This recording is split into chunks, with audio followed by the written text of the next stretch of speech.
A day of terror, anarchy, and revenge.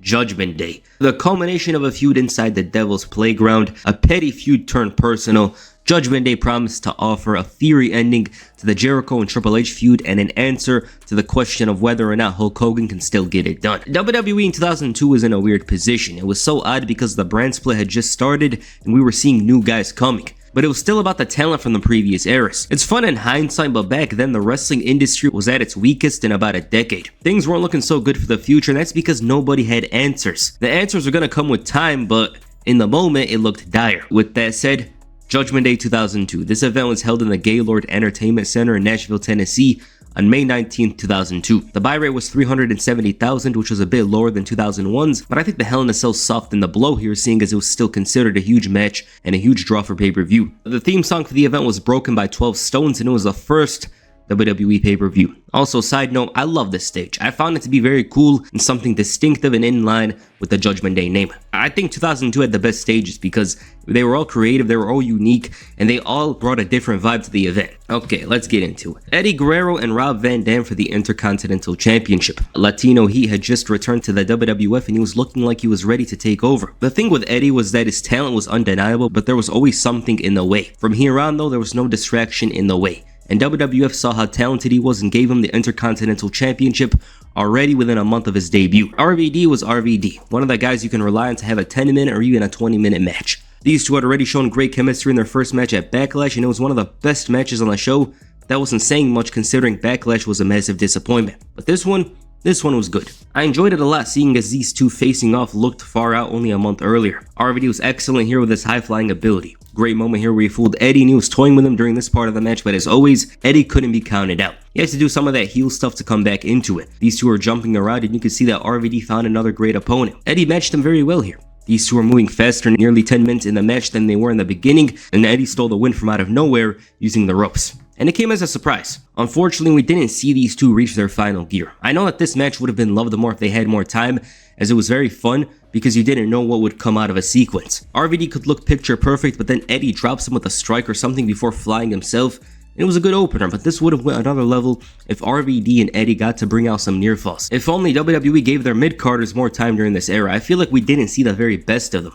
But even then, there's a reason why RVD and Eddie's mid-card runs were loved around this time period, because they made the most out of the time given. Oh yeah, 2002 WWE. Devon was putting all his heart into this story. Trish Stratus faced Stacy Keibler for the WWE Women's Championship. Stacy was with Vince a lot during this time and he was moving crazy inside and outside the ring. Now of course the story started from a swimsuit contest. It's the most 2002 women's story. The story was more about Devon and Bubba, who had just split due to the draft. Bubba was on Trish's side and this match was 3 minutes. It was one of those matches that moved very fast. And it's like, let me give you an example. It's one of those matches where if you look away for a second, you'd think they were wrestling for 7 minutes since they were going for their trademark moves. Trish in particular stood out to me here. She had a better understanding of a wrestling match. Noble Deacon Batista obliterated Stratus with a body slam. And again, WWE 2002 is wild. It really was the Wild West. Anything goes. Trish retained off the bump in the corner and this was as much as you were gonna get with a super green Stacy Keibler. Trish was impressive here, but the real story was between the Dudleys. This reunion didn't go well for either of them, but even worse for Bubba. Also, just want to say, Devon was so funny. They had a table moment which showed just how separated these two had become, and maybe this was when Batista started despising Bubba. Ric Flair and Vince McMahon were on the same page for the first time, seeing as the Nature Boy finally understood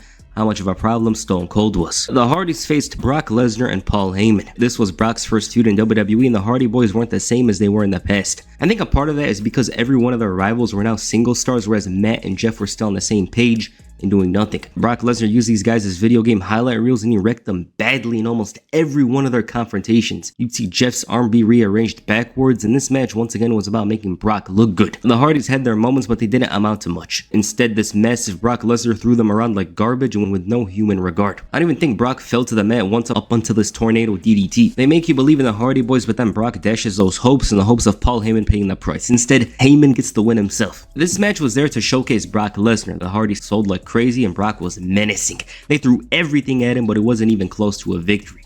Booker T in the back was bragging about the NWO when he discovers the beauty of his eyes. and many others. I think if it was Zion Williamson, he would have ditched the pay-per-view entirely and ran out of there with his jersey. Stone Cold against Ric Flair and The Big Show. Stone Cold signing with Raw brought plenty of problems to the Nature Boy. It's the nature of Stone Cold, yet Ric Flair expected something else. He screwed Austin at Backlash, and then we got Big Show turning heel once again. All of a sudden, against your will, you're supposed to believe this guy's a threat again. It's The Big Show. Is he actually a threat? No. Stone Cold and Ric Flair is such an odd matchup that actually happened. I'm not talking about stunning Steve Austin. I'm talking about the beer-drinking tough SOB. And it happened when WWF became WWE too. Weird all around. Also, Big Show rejoined the NWO, which was still a thing at this point. But with regards to this match, it was odd. It wasn't bad at all, but it wasn't this great match. Austin clearly knew that he would get overwhelmed with the battle here, but for the first couple of minutes, he did a lot. This would have been better off being a singles match. I wish it did end up that way because Big Show here was only used to make things a lot tougher for Stone Cold. Ric Flair logically wouldn't dominate a singles match with somebody who only a few months ago was the world champion.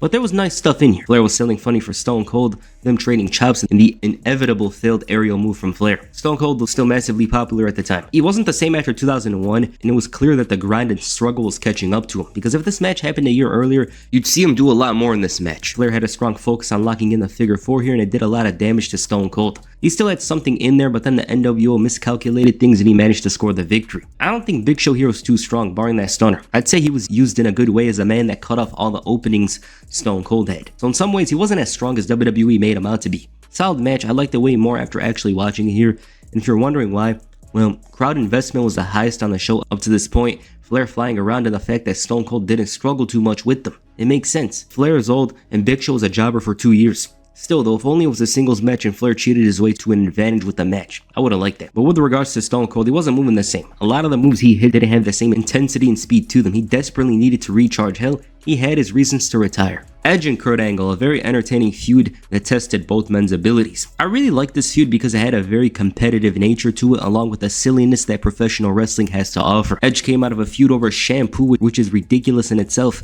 and the fact that this guy was battling Booker T over a shampoo commercial was silly. Then we have this story starting over the simplest thing. Edge indirectly telling Kurt Angle that he sucks. They had tremendous chemistry together and it comes down to both men coming out of their shells. Edge in particular was super quick and at the peak of his athleticism, whereas for Angle, his best was yet to come. They pushed each other to the limit and it feels like you're watching two of the next biggest stars in the WWE. I really recommend you watch their matches. They come with a lot of intensity and make you notice how soft the WWE's action starts to feel after 2002. I still like the matches, but when I put on a random Raw SmackDown match from that year, an elbow off the ropes looks brutal. The strikes were great and there was more natural energy in the matches. You feel like these guys were giving it their all with just a suplex or a tilted world backbreaker. Judgment Day was hair versus hair and it was clear that Angle wasn't going to keep that look for any longer. And at this point, Angle was showing a much meaner side to him, which had already been a thing for a year up to this point. But this match kind of leads to a much crazier and firm Kurt Angle. The action here was great. Kurt Angle used a lot of aggression and his incredible wrestling skill to have an advantage over Edge. Great belly to belly here. Kurt Angle's storyline was just much better than Edge here because he had the better wrestling, more intensity, and a bigger understanding of how to keep Edge at bay. The match was very fast and offered something incredible. I really like those tight sequences where it feels like things are happening on the fly. I just love them. Edge was going crazy here too, and these guys were acting like they were fighting for the world title here. Ref bump and Edge has the match. This moron was busy sleeping in 2 minutes. He slept for 2 minutes and Edge had the match on 2 occasions. These two stole each other's finishers. Well, actually, Angle stole Edge's spear. The near falls were incredible, and maybe these guys should have main evented based on match quality. Angle had the win in the bag, but Edge had too much tenacity, leading to the roll-up and the victory. Amazing match. I really love the counters and sequences here. Edge didn't get the best of Kurt Angle in the first half. In the second, he was countering almost everything, and on top of that, proving he's the better man. As a singles match, you'll be hard-pressed to find a better one from WWE in 2002.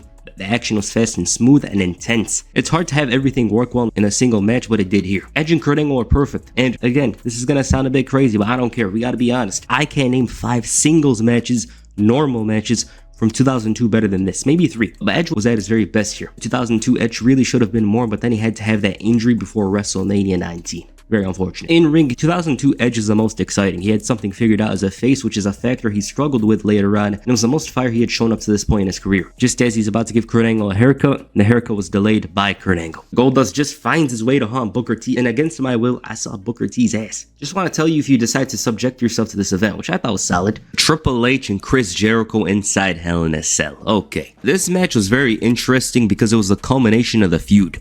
The feud wasn't the best because of its foundations, but at least it was going going to have a proper conclusion. Triple H also had issues with his father-in-law stemming from the wedding incident from February. The action was solid but doesn't match other Cell matches, but we're going to get into it. I guess you could say this match is overlooked, but I don't see it entirely that way because the previous Cell match was a 6-man one and it was obviously going to be a tough one to follow. WWE was also trying to get fans used to the Cell as a prison for the combatants as opposed to a structure they climb up and see somebody on the verge of death all for a single spot. It also tempered expectations because you can't expect somebody to tease meeting with God every time they enter the Hell in a Cell. That should be reserved to the actual action. Hell in a Cell is going to turn to a spot match when there's a lot of mileage to get out of it being the match where nobody could run or one way or another, the score would be settled between the wrestlers. To put it simply, you could show a talent technically die and get destroyed without falling off the Cell.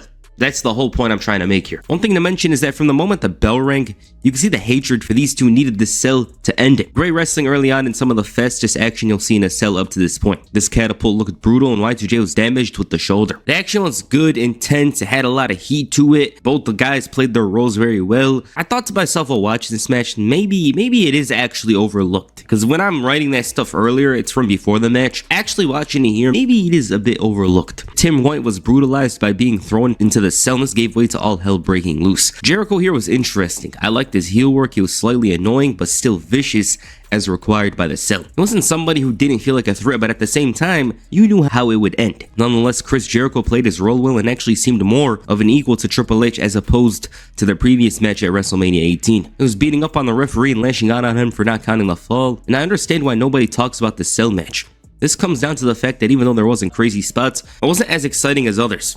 It's still pretty good. There's something to enjoy here because Triple H put out his best babyface performance by far in this run and one that was going to be hard to top. I still think there was more to bring out with regards to face Triple H in 2002, but he turned back at the right time. The action was good, it was just missing something compared to the other Cell matches. It still did his job well in being the match that ends the feud, but compared to the previous Cell matches, it was missing just a little. He brought out that sledgehammer and just when the momentum swung in the game's favor, Jericho ran out of the Cell. Spanish announce table, of course, and at this point you're thinking to yourself, oh, it's a Spanish announce table. Well, you think an event with this much intensity wasn't going to see the Spanish announce table meet its demise? Barbed wire 2x4 and they were on top. A battle on top of the Cell was always going to bring a thrill. Will somebody fall? Will the Cell break through? You couldn't guess, but for the first time, nobody fell off the top. Instead, the match concluded with Triple H hitting the pedigree to score the victory and end the feud on top. This Cell always makes me uncomfortable. It feels light when compared to the later structure, so I can't imagine how scary it was for the wrestlers to go up there with this thin steel. A good match is just the Cell match was going to be super hard to top, and you can't have wrestlers risking injuries. So this is a bit of a reset for the structure. It forced the wrestlers to reimagine the Hell in a Cell and fulfill the full potential of the battle inside the Cell. So maybe looking at it from that perspective gives this match much more importance. This Hell in a Cell structure was super dangerous and fans were having high expectations, wanting to see Mick Foley fall from the heavens through the Cell and through the ring and through the abyss into Chris Benoit's house. I don't know, it's outrageous. Still though, this match was tasked for being one of the first different Cell matches. They would get better later on without the need for those super spots. Chris Jericho though was exiled to the mid-card, which is very unfortunate. I think he stood no chance, but great character work during his title reign, but his actual booking left a lot to be desired. He was food for Triple H at WrestleMania and here. And I thought his performance was good and he felt more of a threat, but at the end of the day, he was never going to beat him. Billy and Chuck defended the tag team titles against Rikishi and a mystery partner. Rikishi was in strange stories after turning heel 2 years earlier, but he would find a solid place on the card around this time as a tag team wrestler. The partner chosen by McMahon was Rico. He was upset about this initially, but ended up realizing that this was going to be an easy defense. Billy and Chuck were messing up with Rikishi being nearly picture perfect, but with Rico refusing a tag, that was their opening. Billy Gunn's famous sir wasn't ending matches anymore and the poor guy had been nerfed. I don't know what this moment was. Maybe Rikishi actually hurt himself. He was tiring out. He was gassed and there was no partner to tag because his partner's trying stuff like this. And then they surprisingly win the match. Rikishi with zero stamina overcame the champions who were doing this for months. This match was basic. It follows the regular tag team formula and it was very cold. I don't know why the titles changed hands, but WWE really loves those can they coexist stories, even though this was Rikishi teaming up with a wrestler who couldn't fight his way out of a brawl with 10-year-olds. Edge throughout the show had been searching for Kurt Angle. Angle wasn't hiding and clearly had enough of doing that, so he decided to act. Angle got too passive and tried an angle slam, but then Edge put him to sleep. That last fight from Kurt Angle wasn't enough and Edge was cutting through his hair horribly. The clippers were backwards and he was just freestyling it. To me, Edge is the great Khali of haircutting. I think with the way Angle looked afterwards, it would have been a bigger punishment to keep the hair but shave the eyebrows. And Edge, we trust you inside the ring, not to shave and scrape my head. The last thing I would want is for this guy to scrape the top of my head with the tiny hairs. My favorite part is when he wakes him up with a slap like boom, and Angle's in disbelief but fails to actually get a strike, and he's like, oh, you son of a bitch, and gets slapped to the ground. Edge already got the fans to chant, you suck, and now they're chanting, you're bald, and that crowd was crazy. They were so into it. Now with that said, I feel like Kurt Angle entered his final form when he became bald. The commentary was talking about the bald eagle, and I'm thinking, maybe Kurt Angle is wrestling's bald eagle. He represents America and sees himself as the hero, but this is a very significant moment. Edge just seemed to get the best of Kurt Angle when it mattered most, and from here on, he just improved all around after this. He was funnier, much more intense in ring, and you can't find a single wrestler in the WWE that was better than Kurt Angle from here until the end of the year. And the main event, Hulk Hogan defends the WWE Undisputed Championship against The Undertaker. Hogan's return to the WWF was odd. Within 2 months of his return, he was back to being the champion. Fans are actually nostalgic for Hogan, but that quickly faded. Now the thing with Hulk Hogan is the fans in the crowd really loved him. Like,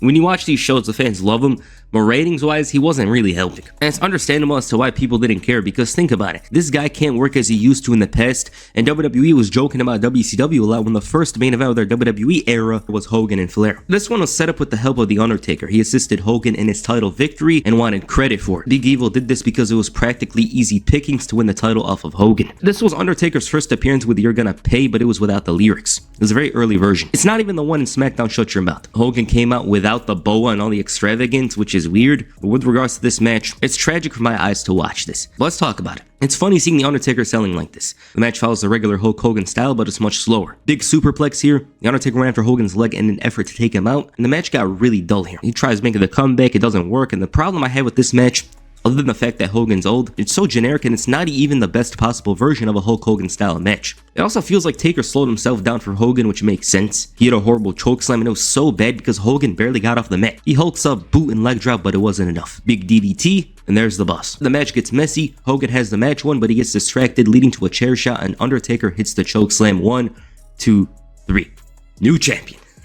This match sucks. I don't like it at all because what you thought it was is what you got. But it had to be done. Hogan's nostalgia run is good for a couple of weeks, but then you come down to earth and hear the bell ring again. You're like, hey, this guy can't wrestle anymore. Undertaker smashed a chair in Hogan's throat. This was his 5th title reign, but the match isn't one to talk about. Hogan couldn't walk properly. That chokeslam was atrocious because he couldn't jump up properly. And maybe it's because he doesn't like Undertaker, or his knees would turn to dust if he actually got 8 feet in the air for it. Regardless, there's a reason why older wrestlers don't hold the big title. Alright, so that's Judgment Day. Solid event, I'd say. The main event really puts a damper on things because Hulk Hogan's old. He can't really do much. Other than that, I enjoyed this event. It was quick, had some fun matches, but the 2 matches to watch out for here were clearly Hell in a Cell, and of course the hair versus hair match. Other than that, it's a casual show. You might find enjoyment in the handicap match like I did, and of course the opener, but other than that, not much. The Hardys and Brock Lesnar, which was fun to see the Hardys sell for Brock, and him looking like a one-man wrecking crew. So I'd say it's a solid event, something you might enjoy, so yeah. Alright, what you guys think of Judgment Day 2002? Please comment down below. Next for this video, make sure you hit F5 on the like button, or perhaps a chokeslam on the subscribe button. Peace,